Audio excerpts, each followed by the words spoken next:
নদীতে একজন ডুবে যাচ্ছেন, তিনি কোনো রকমে হাত তুলে বাঁচানোর জন্য কাতর আবেদন করছেন, কিন্তু আশেপাশের লোকজন বাঁচানোর তো চেষ্টা করছেনই না, তার উপর দাঁত বের করে হাসছেন। অতি সম্প্রতি এমনই একটা ভিডিও ভাইরাল হয়েছে, কিন্তু এই ভিডিও রহস্য জানলে আপনার মাথা ঘুরে যাবে। এই ভিডিওটা ইন্দোনেশিয়ার বর্নিওর বারিতু নদীতে রেকর্ড করা হয়েছে, তবে ভিডিওর ব্যাপারটা সম্পূর্ণই উল্টো। সেই নদীতে মাঝে মাঝেই দেখতে পাওয়া যায় নদীর জলের মাঝে দুহাত তুলে কেউ যেন বাঁচানোর জন্য করুণ আবেদন জানাচ্ছে। তবে তাদের মানুষ ভাবলে আপনি ভুল করবেন। ইন্দোনেশিয়ার এই এলাকাতে অনেক সল্ট ওয়াটার ক্রোকোডাইল বা সোজা বাংলায় কুমির রয়েছে, আর তারা নাকি মানুষ শিকার করার জন্য এক অদ্ভুত উপায় বার করে ফেলেছে। মাঝে মাঝেই তারা তাদের পা নদীর জলের ওপরে তুলে নাড়ায় ইচ্ছা করেই। সেগুলো দেখে যে কেউ ডুবন্ত মানুষের হাত ভেবে ভুল করে যদি নদীর জলে ঝাঁপ দিয়ে তাদের বাঁচাতে যায়, তাহলেই কুমিরের প্ল্যান সাকসেসফুল। সে কুমিরের খাদ্যে রূপান্তরিত হবে। আর এটাই নাকি কুমিরের শিকার খোঁজার নতুন স্ট্র্যাটেজি। এভাবেই তারা যেন টোপ ফেলে মানুষকে টেনে নিয়ে আসছে কাছে।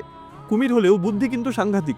যদিও কিছু এক্সপার্ট এই দাবি মানতে নারাজ, তবে ব্যাপারটা খুবই মজার। আপনিও কি কোনো জীবজন্তুর এমন অদ্ভুত বুদ্ধি রেখেছেন? অবশ্যই কমেন্ট করে জানাতে ভুলবেন না।